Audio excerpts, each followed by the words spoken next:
Good morning, everyone. Good morning. Excellent, good.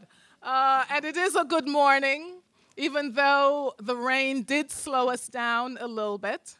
But as we know, the rain is good for us in many ways. We can consider them blessings. So welcome to our inaugural executive breakfast for the academic year 2012-2013.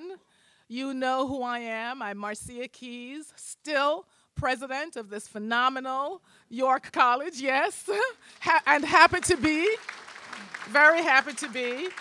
And on behalf of our over 8,000 students, our 200 or so full-time faculty, or 300 or more part-time faculty, on behalf of all of our staff and our executives, I want to welcome you to this morning's Executive Leadership Breakfast.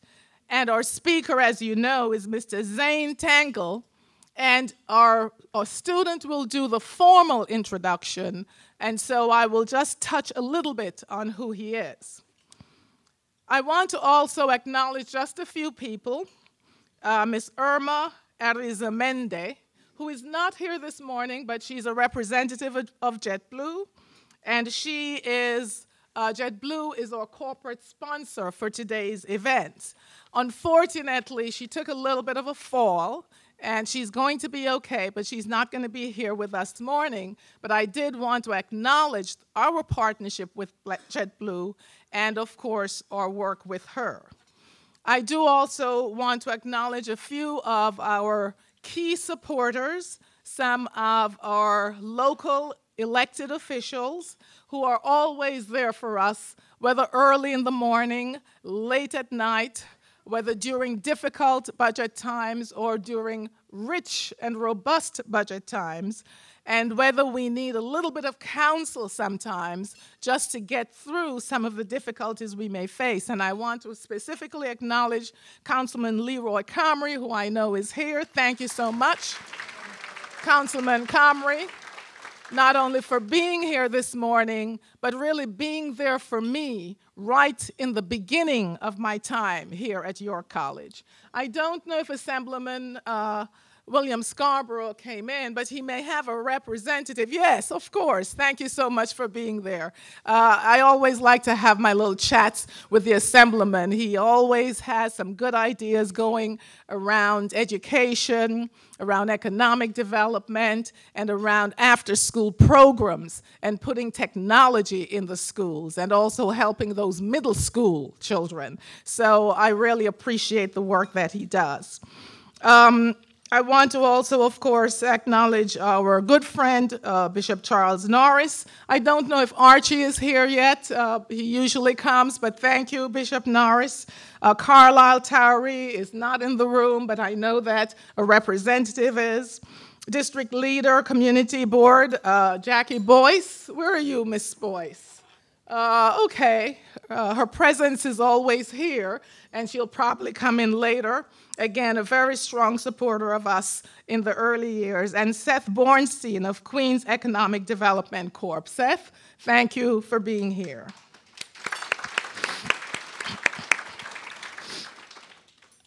Naturally, I must acknowledge my phenomenal students and my outstanding faculty. So, students and faculty, great. Any alums in the room? Ah, you've come home. Great to see you. So it's always a delight to have these special opportunities to share with new friends the treasure that is your college. And Mr. Tankel, you join an outstanding cohort of opinion makers who have occupied this podium at our Executive Leadership Breakfast since it was launched in 2005, following the tragedy of Hurricane Katrina. Congressman Gregory Meeks, along with Larry Mandel of the United Way, keynoted here following that devastating hurricane in the Gulf region. The breakfast series has also featured, among several others, City Council Speaker Christine Quinn, JetBlue founder David Neilman, former Deputy Mayor Dan Doctorow, Con Edison CEO Kevin Burke, former Port Authority Director, CEO, Christopher Ward, CFO of the Major League Baseball, Jonathan Mariner, and former New York City Comptroller, William C. Thompson. So you see you are in very, very good company across various sectors. We delight in having people like you here, not only so we can showcase York and we can bring opinion makers to our students, but also bring those opinion makers to our community, that is Jamaica and the greater Queens. So it's a real pleasure to have you this morning. We look forward to your presentation. I'm very pleased that when you decided to look around New York, you decided to locate one of your franchises, the Applebee's franchise, in our neighborhood. And I can assure you that we're using it. Our students are there, our faculty are there. It's now sort of the place of choice because we've been waiting for some time. We find that we have developed a reciprocal relationship. Members of our campus are supporting the franchise, but you too are supporting us. You have sponsored us by supporting our athletic teams. The Applebee's logo is on display in the 80,000 square foot state-of-the-art gymnasium for all to see, you as a proud sponsor of our home games. I especially want to thank you for your kind sponsorship of Spirit Week this past spring. Our students proudly wore the T-shirts emblazoned with the Applebee's logo.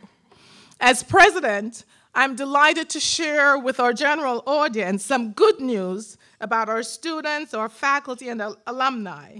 And I know that you can forgive me a little bit of bragging rights. You know, what good is a president if we don't brag a little bit about who we are?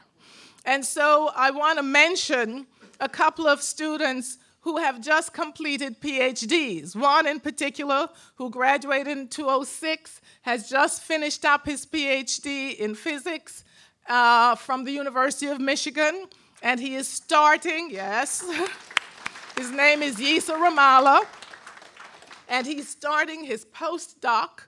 That's what they do after they finished up their doctorates at Queens College under the distinguished guidance of a phenomenal scientist. And I just happened to be in the other Jamaica a couple of days ago. That's Jamaica, the island. You know, part of my story is from Kingston, Jamaica to Jamaica, Queens. So I happened to be in the other Jamaica recently. And on the way back on the plane, I ran into another phenomenal young woman who spent a nice time here at York, Cheryl Poirier. And she told me that she was in the last year of her medical school training at Penn State. So our students and our alums are doing well. And while we brag about our students, I want to say that we are planning a vision for York. We've really spent some time working on our strategic plan, and we've also spent some time developing our master plan.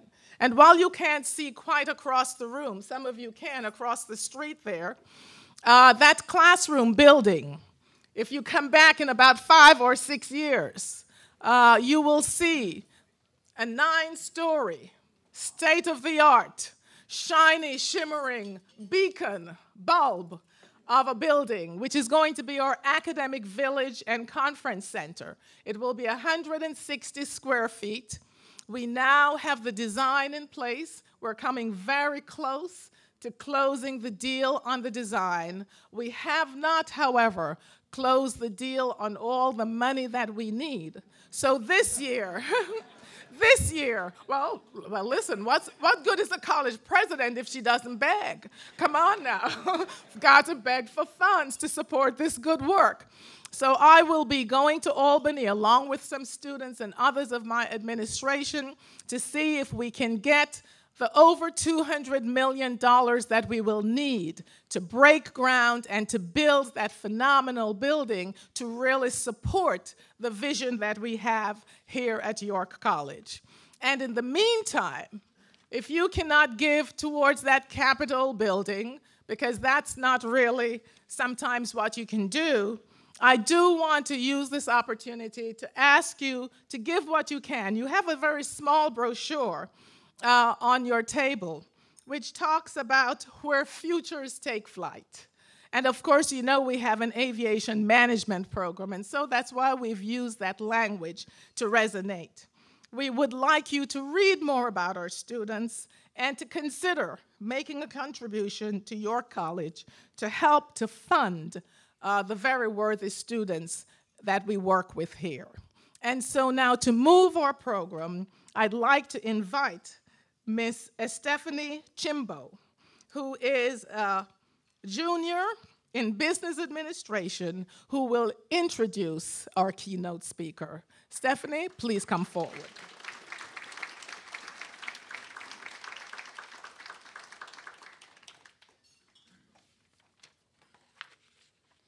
Good morning.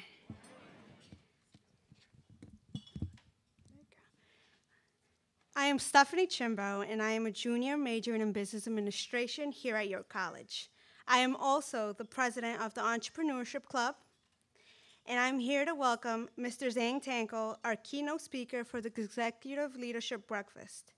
I am very proud to say that the Jamaica Avenue branch of Apple Metro, better known as Applebee's, has been a friend to York College and to us students. In fact, I am one of the students featured on the York College photos at the franchise. But enough about me.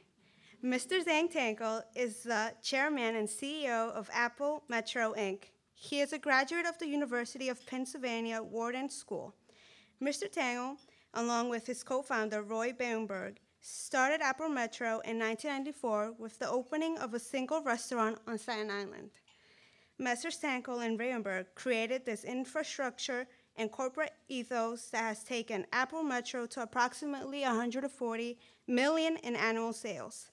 The award-winning business model has made Apple Metro the exclusive New York metro area Applebee's franchise. It is 33 units strong and growing, with at least 2 more restaurants set to open in 2012. No wonder he is so successful. The Zane Tankel motto is exceed customers' expectations and concentrate on being the best.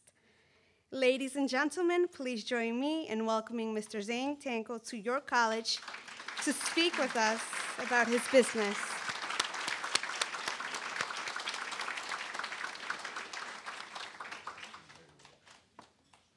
Thank you so much, Stephanie. That good? I recognize a lot of people in this room, actually. One of them, I'll tell you a really brief story as to one of the reasons we're here. Right, Bishop Norris? And Bill McCreary, I was a big fan of his for many years, and those compliments that went to Councilman Comray are well-earned, well-deserved. He's been a big supporter of us from day one that we've been in Jamaica. But let me just give you a really quick sidetrack story as to probably the major reason we're here.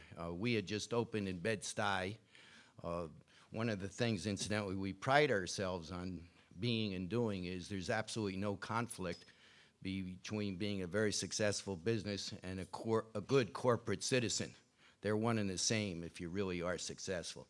In fact, we just came back from our corporate retreat and we came up with what I think is our definition of success. And there's emotional success, there's financial success, but the real success for an entrepreneur definition, I believe, is when you're helping other people. Then you're successful. You may not make a lot of money, but the emotional gratification far outweighs any financial, but the financial is always a byproduct of being exceptional. If you make your financial your first and foremost, I just tell you, you never get there. In fact, he's not here, I don't think, but I don't know if you know Brian Adams, who he called me this morning to say he's going to be here. He's a graduate, and he was a 4-time Golden Gloves champion. Is that you back there, Brian? Wave. Brian and I started just as an aside we managed a fighter, and we were going down to Atlantic City for his first HBO fight. And Brian said, you know, the only fight I ever lost was a fight that I fought for money. And I sure hope he's not looking just for the money. Got knocked out in the first round. That was a life's lesson for me. But anyway, going back to my tale of how we got here. So we had just opened in Bed-Stuy, and it was right after the unfortunate tragedy that happened here in Jamaica on that shooting, the Sean Bell shooting.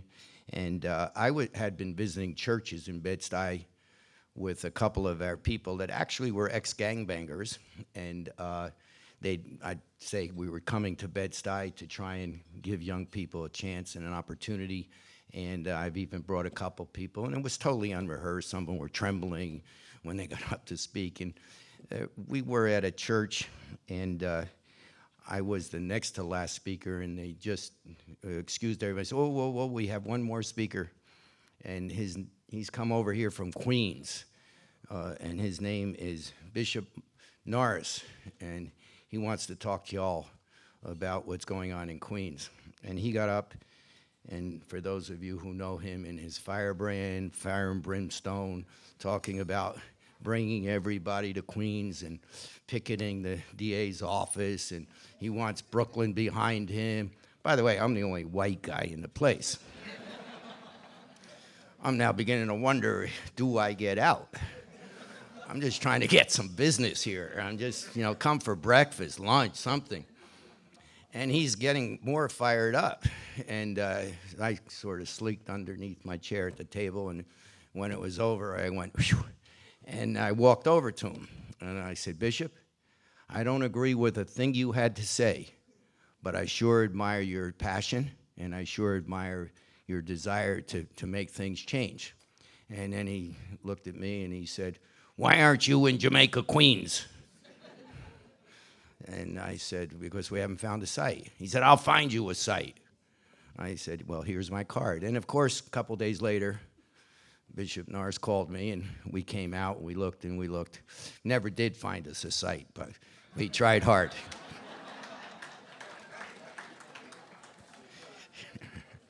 And we're still friends, just don't talk to each other. So I'd like to thank the president, and good to see you, Bishop, Mr. McCreary, Councilman, Madam President. You do a wonderful job here because we do see a bunch of your students. So I've been asked to just address 3 or 4 subjects that should be done by 1, 2 o'clock. So if anybody's in a hurry, I suggest you leave now. I hate when you walk out in the middle. But actually, there could be to 1, 2 o'clock. But we'll try and run through them fast. Just as an aside, by the way, Bill McCreary's X network, they're putting together a talk about college, and it might be of interest to you. I'm going to be on a panel, I think it's next Wednesday, with the guy who founded 5 Hour Energy. Everybody knows 5 Hour Energy. And he doesn't believe in business schools, I'm told, and he doesn't believe in going to college, and he doesn't believe in any of this stuff. So I'm going to be on a panel, not because I'm so smart, but because I happen to eke by with a Wharton degree, and debate him as to whether college is important or not important. So let's run through these things. So the election cycle right now, and how the current environment is affecting business and the potential growth of new business. Well, the environment isn't good, because business is the lifeblood of any business, is its cash flow, and getting lending opportunities, borrowing opportunities to start. You can't start with your good looks, and you can't start because you have a great idea. In fact, I was saying to a Stephanie who wants to be an entrepreneur, and what do you want to do? And she said, I want to start a gym. And I said, well, just think about this. There's a lot of gyms, and my only counsel to you is, how will your gym be different than the other gym? Because I do talk before college audiences, and someone says they want to start a salon, and I said, gee, that sounds like a great idea. Yeah, I love doing hair. Where would you do that? Oh, there's one that closed up on the corner here, and it's really good rent, and I can take that over. Well, what makes you think when you open it, it's going to be any different than the one that was there? And to me, it's such an obvious question, but people don't really think it through. So if you're going to open a gym, there's a million gyms around. There's also a million creative ways you can make your gym a little bit different. But first and foremost, you've got to have some financing unless you've been born to wealth. It's really difficult. And in today's environment, and answer that, the election cycle and the environment is not conducive to starting businesses. I'm not going to tell you who I'm going to vote for. I will tell you who I did vote for. I did vote for Barack Obama.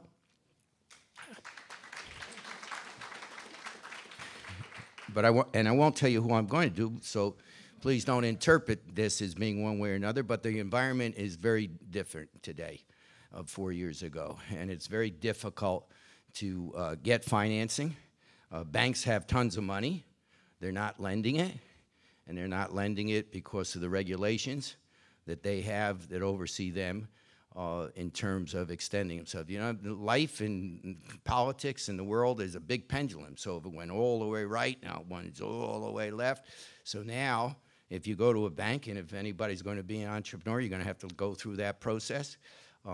They're scared to death to loan you money unless you're very credit worthy and you got more money than what you're asking them for to guarantee the money that they're going to borrow. So if you want to borrow $100,000, you better have $200,000. Well, if I got $200,000, I don't need your $100,000.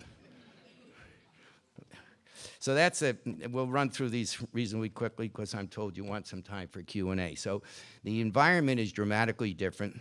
The business world almost feels, and I attend a lot of business conferences. We were at one last week in California. Ken, oh, I forgot to thank Ken. Ken is our vice president marketing, and he's the guy that goes in the communities. We like to think we go into underserved communities and hire lots of people and make them into better people. I should tell you this, too. We do about $150 million. We have over 3,000 people that work for us, all in underserved communities. In order to be a manager with us, it's a college semester. It's 3 months, not 2 months and 2 days or 2 months and 3 weeks. 3 months is our training program. And you start chopping onions and carrots in the kitchen, and you learn how to read a P&L, balance sheet, cash flows at the other end, at the end of 3 months. And they come out and they're real live managers, whether they're going to work with us or anybody else, and we pay them while we do that. And Ken is our point man of going into those neighborhoods and knows meeting the people. He knows most of the community leaders here, as the councilman can attest, and really reaches out on their behalf. So thank you, Ken. Anyway, so that's the business. That's the business climate. There's a feeling of hostility, quite frankly, from Washington to the business community. I know you all certainly read about towards a big business community. I can tell you to the little business community as well. There's that, whether it's true, whether it's justified, whether it's not. Do you ever walk around and say, I don't think he likes me or she likes me? Why? I don't know. It's just a sense I got. And the reality of that same environment today, Washington to business, the only thing that gets us out of this problem that we're in as a country is if we put America back to work. And putting America back to work has to come from the private sector. So we have to encourage the private sector. When you get hired by government, all you're doing is paying your taxes, and then they're paying it to somebody else. And it's just a revolving government. Government does not create GDP. Government does not create wealth. Government is to serve the people. That's the whole concept of what a government's about. And to get out of where we are today, and we will, I have every confidence America is a very, very great country and very enduring. We will, but not quickly. We've got to encourage businesses to hire. And I'd like to think we're right now interviewing for 250 people in Parkchester. We're going to open that in 2 weeks. And then we'll be opening up in East Harlem the first week in December, where we'll hire another couple hundred people. We're building that restaurant as the first LEED Gold certified restaurant in America. And because it's about saving the planet, first and foremost. So we'll recycle rainwater, gather and recycle our own rainwater. We'll have solar heating. We've built the whole restaurant with recyclable materials, and you have to get government approval to be certified on every level that we go. And what I envision is, even from Jamaica, bringing people and showing them what the future is, or how we're going to be able. I want to do it as give back kind of thing more than as a restaurant to make money, because thank the good Lord, we're making a lot of money, quite candidly. And we make a lot of money because we don't look to make money. As I said before, we look at money as the byproduct of being the best. We look at money as the byproduct. If you're the best, you automatically make money. So if I were to give anybody counsel that's going to start a business, just to be the best at what you do, there's always a need at that. There's always the best sanitation worker. There's the best plumber. It doesn't have to be a business. If you are the best at what you do, you watch and wait online for you. Watch and wait online. Anyway, so the opportunities in this economy is whatever you do, just make sure you are going to be numero uno. You're going to do it better than anybody else, and you're going to do it a little bit differently than everybody else. Suggestions for younger, aspiring entrepreneurs, I think I kind of said that, or those who have just started a business or considering. Well, if you're considering starting a business, you start with a business plan. You need to, where am I going to get my financing? How am I going to, how much? Well, let's start with a budget. How much money you're going to need, and whatever that number is, double it. Really, it always seems to work that way. It always seems to work that way. What didn't you consider? You didn't consider insurance coverage. You didn't look at your taxes. You didn't look at if you're going to rent space. What's my CAM? Does everybody here know what CAM is? No, common area maintenance. In your rent, they'd say the rent's $30 a foot. CAM is $10 a foot, but no, the landlords don't tell you there's a CAM because that's what they get, the rent. The common area maintenance pays to keep the streets clean. It pays to keep the whole common areas clean. If you have an elevator, what the elevator costs. So you need to put together a budget, and whatever that budget is. Another thought that no one puts down is lawyers, legal fees. You sign a lease, you want to show it to a lawyer. You never want to sign anything without showing it to a lawyer. So you got to put in legal fees, accounting fee. Who's going to keep track of the coming in and the going back out? So there's accounting fees. You got to mail a letter. You got to mail a package. So whatever that number is, turn around and double it. You get your budgets, you get your business plan written, then you got to go out and look for financing. I need $200,000. Where are you going to get it? Well, my mother's going to give me some, and my brother and my uncle. No, because if that goes bad, your mama ain't talking to you anymore. Your brother just disowned you. And it's not nice going through life lonely with no family. Now, you've got to really know whether you have a plan and whether this works, you need third-party objectivity. You need somebody to come in and look at this and say, wow, yeah, I like that. Then you know it has some credibility. Then you know it has possibly some legs. So everybody goes to the point of least resistance and, hawks their house. But you are not objective, nor is anybody related to you objective. Objective is when you go, that's what banks do. Objective is when you go to somebody that somebody introduced you, not me, by the way, and they look at the business plan and they look at the funding and what's needed and say, yeah, I think that's pretty good. Yeah, I'm willing to take a flyer with you. What's my end? So that's the counsel I have for anybody looking to be an entrepreneur. Third-party endorsement, critical. What are the government policies that would help or hinder new upstart businesses, and how did the current environment, and how does that affect the current? Well, we all read about it. The capital cash, there's billions and billions of dollars that are sitting on the sidelines that are not coming into the economy, and it's not coming in the economy because of the election cycle. And you may clap when I know our people do all the time. I just had a meeting yesterday with about 150, we call them neighborhood experts. They're our best people in each of our restaurants. They're just servers, and they're just bartenders or dishwashers or kitchen people, but they're starting the path towards management. So they start with us as an hourly, And then we always are asking people, about 80% of our managers in our company are promotables. They were hourlies. They started as hourlies. And incidentally, many of our managers are in six figures. So when people say, well, restaurants, minimum wage, no, not at all. We don't pay anybody. I can say safely in this room, anybody in our company does not make minimum wage, and that's a dishwasher included. No one makes minimum wage. And most or many of our managers are in a six-figure numbers. So,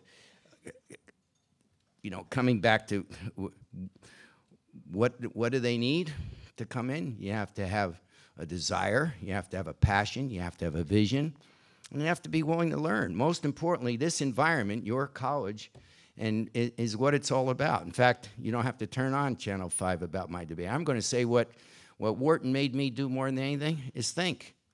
It taught this sucker how to turn. Of course, it was stuck before I got there. It just wouldn't turn as much as I wanted it to. But it began to get greased, and it began to get turned. It began to teach me how to think. Do I remember any class that I took? No. No. But I did learn how to think. Some would say not very well, but I did learn how to think. So the government policies of today have created this environment, right or wrong, and before we clap because we hear Obama, and before we clap or boo when we hear Romney, I urge, and this is what I tell our people, everybody should vote, first and foremost. But don't vote here, vote here. You cannot vote as a beauty contest because the debates, this guy won the debates or that guy won the debates. The environment has to be, where is our future? Where do we go? And as a businessman, and people here who are businessmen or aspiring business people, it doesn't go with government help. Government is to serve. It's to regulate. We need regulations, without a doubt. It needs to regulate things. But it is not to come in and incentivize people not to work vis-a-vis people to work. So that's my thought there. And what do we need to support more entrepreneurial businesses is a good segue into the next to support growth going forward. I think we need to incentivize businesses, and we need to incentivize people to be productive as opposed to incentivize people to sit on the sidelines. And by that, I mean, I'll give you a classical, for example, just before the unemployment was extended to 1 year. We hired 4 potential managers. And when we hire a manager, they start at $50,000 during their training. So they're, in essence, paid $50,000 to learn our restaurant business. It's not how to cook, and it's not it's the total package. I told you, they end with learning how to read a P&L. They learn how to read a balance sheet. We give them computer courses because technology is such an integral part of what we do today. We teach it all to them. 4 people didn't show up that we hired the day after unemployment was extended for 3 months. What does that tell you? Real live living experience. People are incentivized. Now, would they make as much if they went to work? No. But you know what? If I go to work, I got to get up early in the morning, and I got to show up, and I got to spend some money on transportation, and I guess people calculate it, and the break isn't that great. I think the government needs to look at the private sector and say, we're going to budget so many dollars for training. Those who are unemployed don't get a check from the federal government to their address. They get a check from the federal government to a job that's going to train them, so we can retrain our labor force for today's world. I can tell you, I was until very recently a director of an oil field services company. That's not an oil company, it's an oil field services company. What we did was we drilled wells, we provided labor, we set up canteens because they drill in these godforsaken areas around the world, so we set up food for the workers, housing, and I was in Giddings, Texas 2 weeks ago, where they're doing these big shale drills, and technology just in the last 3 or 4 years in oil production. You've all heard of fracking. And that's a new technology, and it's dramatically different than what we've ever had before. We do, through fracking, have enough fuel to support America. We don't have to be losing soldiers, people, men and women, in the Middle East, in a godforsaken part of the world that we should really have nothing to do with, because we are energy dependent with the new technologies we have. We don't have anybody to go to work there. Nobody to work in Iowa, in Idaho, in upstate New York. They haven't approved it yet, but they will approve fracking.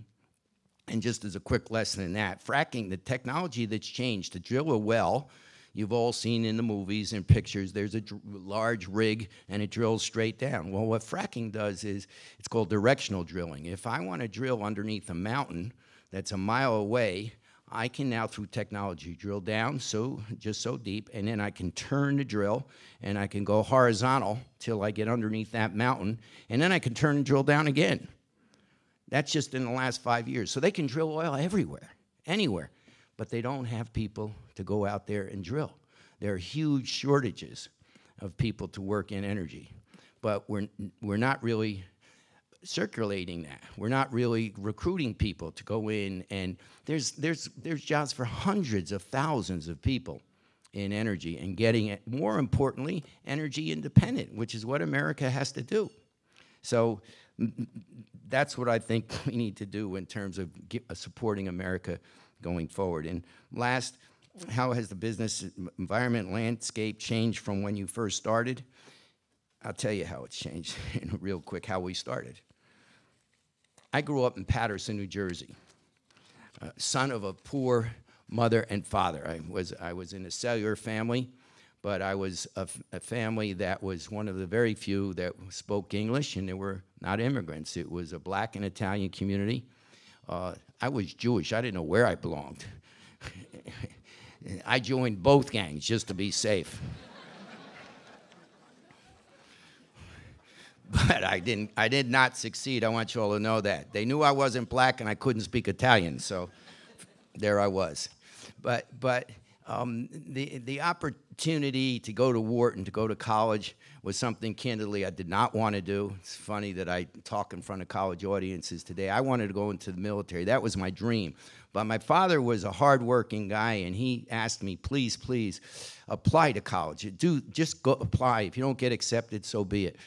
So I applied to the college I thought for sure I don't get into, the Wharton School of the University of Pennsylvania. Well, lo and behold, they accepted me.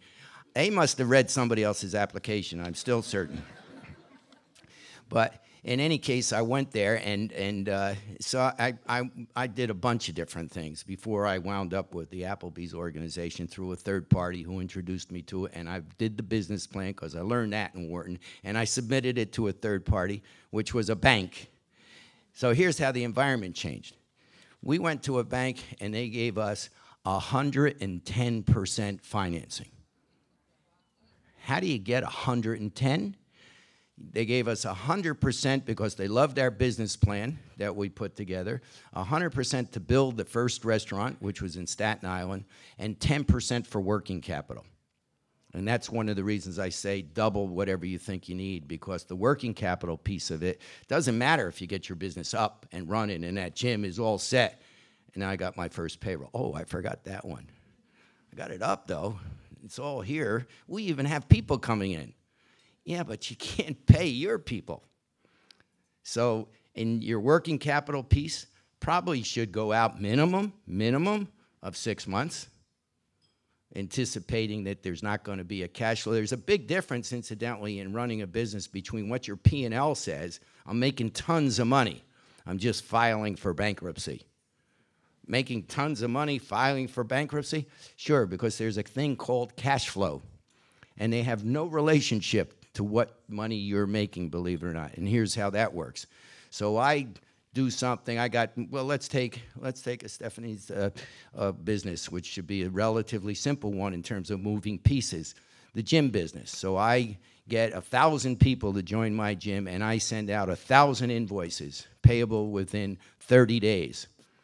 And I'll buy my equipment, and I got the towels, and I got towels going to laundry, but they don't pay me for 60 days because different things. So I get 20% of my receivables of those 1,000 people within the 30 days, and 80% don't pay me for 60. Well, I got 30 days that I can't pay for my towels to be cleaned. I'm not paying the people that brought in my equipment. So they're coming and pulling, some coming in, some taking them out. And by the time the 60 days come, I got an empty gym. Because my equipment's not there. But my P&L, my profit and loss statement, said I had 1,000 people at $30 a person. I had $30,000. The only thing, at the end of 45 days, I didn't have any of that money. But my profit and loss statement calls accounts receivable are an asset. And it's viewed as you're having that cash. So those are some of the downsides. So the difference from when I started and now was if you had a tight business plan, you had good people that were around you as a management team, you could go to the bank and you could show them your plan, and if they think it had merit, they would loan you money. And the only thing you had to negotiate was the payment plan, the interest rates, and what kind of collateral and security you had. In those days, my collateral and security was the name Zane, Tankel. Signed personally, and I walked out. It doesn't happen today. It's impossible. And you know, this isn't a political speech, Madam President, but that's the regulations that have created that difference. The regulations, we need regulations. God knows we need regulations. But, you know, there needs to be a balance. Everything, when it swings one way and then it swings the other way, and what's happened, I think, in our political climate today is both extremes have taken over both parties. So we have the extreme left running the Democratic Party, and we have an extreme right running the Republican Party. So you must pander to whatever sector that you're running on, whatever ticket. You must pander to the extreme right to get the nomination on the right side, and you have to pander to the extreme, which is equally as bad, I might add. Equally as bad. You may like it, and you may say, wow, we get more entitlements, or we get, no. But in terms of going down that road to the future, the only thing that makes America great, the only thing that makes America is the private sector. This is the greatest living machine. You hear about things and people, and everybody gets an opportunity. You talk to our people. You talk to my people making $100,000, $130,000, $140,000. You ask them whether the private sector versus government is good. And many, many of them came off the dole. You ask my people, and that's who I talk to when I talk about what's going on. Where I talk to my own people, and I have a relationship with almost everyone. I pride myself. Brian knows my company back there, and Ken, of course, so I can't lie without one of them standing up and saying, liar, liar. I know most of them. I know their families. I know their backgrounds. I know if they've been incarcerated. I know whether they're a single mom or living in a group home. And we have many of them, many of them. And you ask them which way they think. But they've experienced what the benefits of private sector are. And they came off of public sector. So I'm not standing up here preaching or telling you one way or another, but I am telling you it's definite fact. The only thing that brings America back to being great, we're still great. That's not, back is too strong a word. Greater is our entrepreneurial spirit. And I guess that's why everybody's in this room, because we're all entrepreneurs or potential entrepreneurs. And again, I give you the real quick. We started Apple Metro with one restaurant in Staten Island, in the Staten Island Mall. Everyone said it would never go, with maybe 80 people. Here we are, fast forward 15, 16 years later, 35 restaurants, well over 3,000 people, and just going. And we are in this environment. Thank you. And we are in this environment growing, adding jobs all the time, and growing and giving real opportunities to real people in underserved neighborhoods. And one last note, and then I'll take questions, and that is that I am ecstatic about what young people are in America today, at least in the New York metropolitan area, ecstatic. We go into underserved communities.